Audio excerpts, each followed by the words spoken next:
दिन आ ही गया। एक ऐसा दिन जब आसमान से बरसती आग, थरथराती जमीन और समंदर की बेरहम दहाड़ ने यह फैसला कर लिया था कि वो पिछले करोड़ों सालों से चल रही डायनासोर्स की कहानी को कुछ ही पलों में मिटा देंगे। और कुदरत के इस कहर की वजह थी माउंट एवरेस्ट जितना बड़ा एक आसमानी पत्थर, जिसके टकराव ने सब कुछ बदल दिया। पर यह कैसे हो सकता था? क्योंकि एक पत्थर का टुकड़ा जमीन पर मौजूद अरबों डायनासोर्स की जान नहीं ले सकता। आखिर उस दिन क्या हुआ था?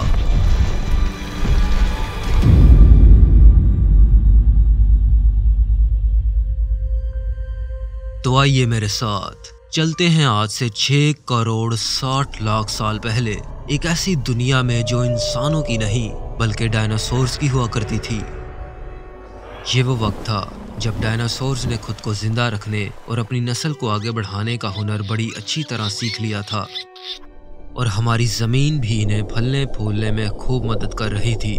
लगातार फटते वोल्केनोस से निकलती कार्बन डाइऑक्साइड ने जमीन का टेम्परेचर 10 से 15 डिग्री सेल्सियस और बढ़ा दिया, और सारा साल चलता गर्मियों का ये मौसम डायनासोर्स की सैकड़ों स्पीशीज के साथ साथ उन जानवरों को भी तेजी से बढ़ने पर मजबूर कर रहा था जो आगे जाकर जिंदगी को एक नया मोड़ देने वाले थे।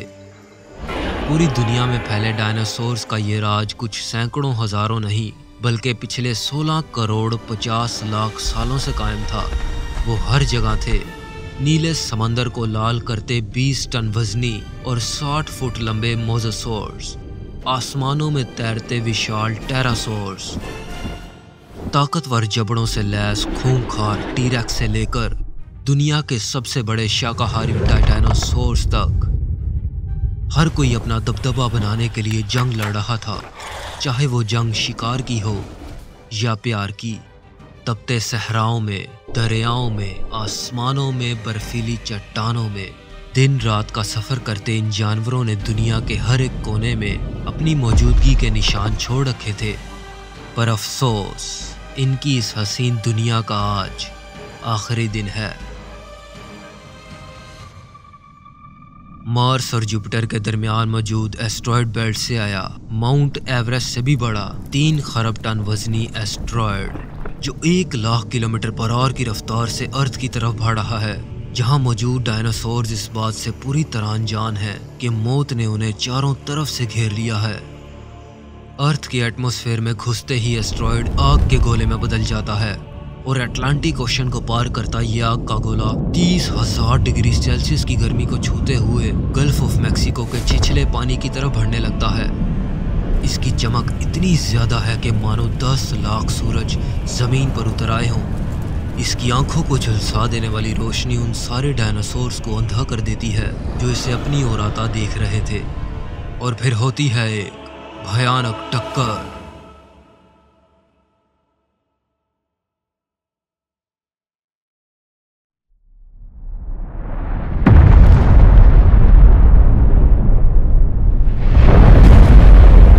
एक ऐसी टक्कर जिसकी ताकत 10 अरब एटम बमों के बराबर थी। टक्कर से पैदा हुई 1 करोड़ डिग्री सेल्सियस की गर्मी से एस्ट्रॉयड जर्रा जर्रा होकर भाप में बदल जाता है, और इस गर्मी से निकली थर्मल रेडिएशन सुपरसोनिक शॉकवेव्स पर सवार हजारों किलोमीटर के दायरे में हर चीज के चीथड़े उड़ा देती है। इसकी चपेट में आने वाले डायनासोर्स खुद को बचाने के लिए कुछ नहीं कर पाते।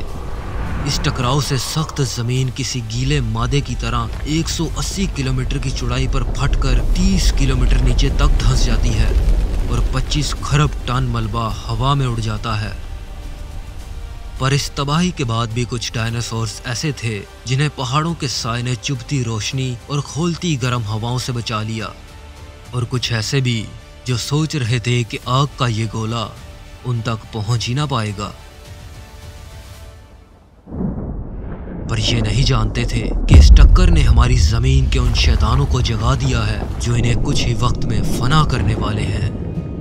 टकराव से पैदा हुई सुपरसोनिक शॉकवेव्स ने आवाज से दुगनी रफ्तार पर आधी दुनिया का सफर कर लिया, और इससे बनी तेज हवाएं 30 टन वजनी डायनासोर्स को सूखे पत्तों की तरह उड़ा ले जाने लगी। अपने सख्त मांस को चीरते और मजबूत हड्डियों को टूटता देख वो बेबस हो चुके थे। अभी ये हवाएं थमी न थी कि अचानक पैरों के नीचे मौजूद जमीन कांपने लगी, जिसे देख ट्राइसेराटॉप्स जैसे शांत जानवर भी डर गए, क्योंकि अब ज़लज़लों का ऐसा सिलसिला शुरू होने वाला है जो जमीन पर पिछले 4.5 अरब सालों में कभी न हुआ था। ये भूकंपीय लहरें जमीन के अंदर से होते हुए दुनिया के हर एक कोने में पहुंचने लगी और समंदर की सतह से सैकड़ों फीट नीचे मौजूद जमीन जब इन ज़लज़लों की चपेट में आई तो किसी कागज की तरह फटती जमीन ने खरबों टन पानी को उथल पुथल कर दिया, जिससे 1.5 किलोमीटर तक ऊंची लहरें बनने लगी। दुनिया के हर एक कोने में आती इन सुनामीज ने हर चीज को निगल लिया। धमाके की तपती गर्मी से भागने वाले जानवर अब इस ठंडे पानी के नीचे एक एक सांस को तड़पने लगे।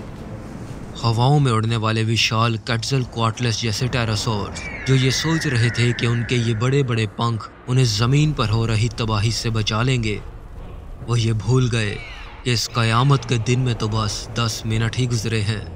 25 खरब टन पत्थर और धूल से बना मलबा जो टक्कर के बाद उड़कर हवा में चला गया था, उसे हमारी जमीन की ग्रेविटी ने फिर से अपनी तरफ खींच लिया और साथ ही साथ उस टक्कर से बने धूल के गर्म बादल चारों तरफ फैलने लगे।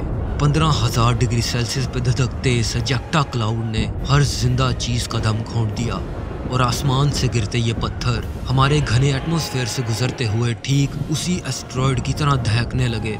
ये ऐसा था कि मानो आसमान से पिघले शीशे की बारिश हो रही हो। अब आसमान की ऊंचाइयों से लेकर जमीन की गहराइयों तक ऐसी कोई जगह न थी जो इन्हें बचा सके। पिघलते पत्थर की इस बारिश से दुनिया के सारे जंगलों ने भयानक आग पकड़ ली और पेड़ पौधों की सैकड़ों हजारों किस्में जलकर खाक हो गईं। लेकिन कुदरत का गुस्सा अभी भी शांत न हुआ था। लगातार आते ज़लज़लों से हमारी ज़मीन की टेक्टोनिक प्लेट्स आपस में टकराने लगी, जिससे लाखों साल से शांत पड़े वोल्केनोज जाग उठे और इन आतिशफिशाओं से निकलते लावे ने इन्हें चारों तरफ से घेर लिया। वोल्केनोज, एजेक्टा क्लाउड और आग की बारिश ने डायनासोर्स की खूबसूरत ज़मीन को देखते ही देखते नर्क में बदल दिया। चीखती चिल्लाती माएँ और उनके बच्चे इस 1000 डिग्री सेल्सियस की गर्मी में जिंदा ही पक गए। मगर अब भी दुनिया में लाखों डायनासोर्स ऐसे थे जो अपनी जान पर खेल कैसे ना कैसे इस जहन्नम से भाग निकले। पर अफसोस कि इनकी किस्मत में मौत लिखी जा चुकी थी।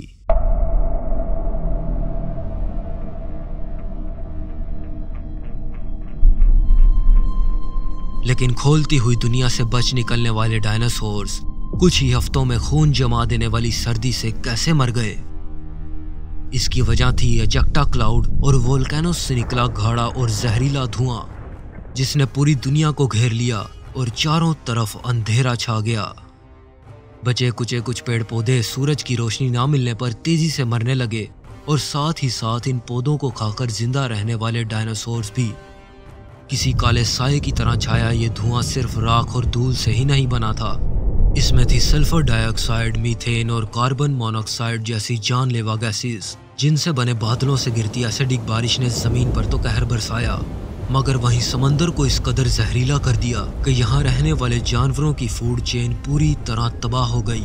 प्लैंकटन जैसे माइक्रो ऑर्गेनिज्म से लेकर 20 टन वजनी मोसासॉर्स तक कोई खुद को इस समंदर में घुलते जहरीले पानी से ना बचा सका। पूरी दुनिया पे छाए इन काले घने बादलों ने सूरज की किरणों को अपने अंदर कैद कर लिया, जिससे जमीन का टेम्परेचर तेजी से गिरने लगा और ये बढ़ती सर्दी कुछ घंटों या सालों नहीं बल्कि अगले 15 साल तक जारी रहने वाली थी।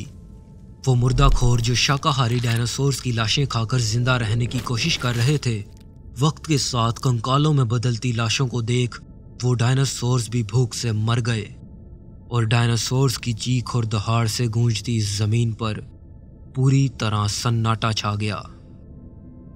वो डायनासोर जिन्हें यहाँ तक आने में 16 करोड़ 50 लाख साल लगे, वो कुछ ही पलों में निस्तो नाबूद हो गए और हमारी जमीन एक बड़े से कब्रिस्तान में बदल गई। ऐसा होना नामुमकिन था कि इतना सब कुछ होने के बावजूद भी कोई जानवर यहाँ जिंदा बचा हो, पर इस बात से भी नकारा नहीं जा सकता कि किसी एक चीज का अंत किसी दूसरी चीज की शुरुआत होता है। सालों के इंतजार के बाद जब ये काले बादल छटे और जमीन पर सूरज की रोशनी बिखरने लगी तो मालूम हुआ कि जिस एस्ट्रॉयड ने डायनासोर्स की जान ली, वहीं उसने मौका दिया कुछ ऐसे जानवरों को जो पहले इन विशाल जानवरों के साए में छुपकर जिंदगी गुजार रहे थे। मैमल्स, रेप्टाइल्स, इंसेक्ट्स, एम्फीबियंस और बर्ड्स। पर आखिर ये सब कैसे बच गए? इनके जिंदा बचे रहने की वजह थी इनका छोटा साइज। जिस आकार की बदौलत इन्हें कुछ ना समझा जाता था, उसी आकार ने इन्हें जमीन की दरारों में पनाह लेने का मौका दिया। वो इस कयामत के दौर में अपने बिलों और मांदों में छुपे रहे। कुछ गर्म खून वाले जानवर इस कड़कती सर्दी में खुद को गर्म रखने और कुछ ठंडे खून वाले जानवर खाना ना मिलने पर अपने मेटाबॉलिज्म की मदद से भूख पे काबू पाने में कामयाब रहे। हालात के मुताबिक खुद को ढालने की कला और इनका छोटा आकार ही इनके बचाव की वजह बना।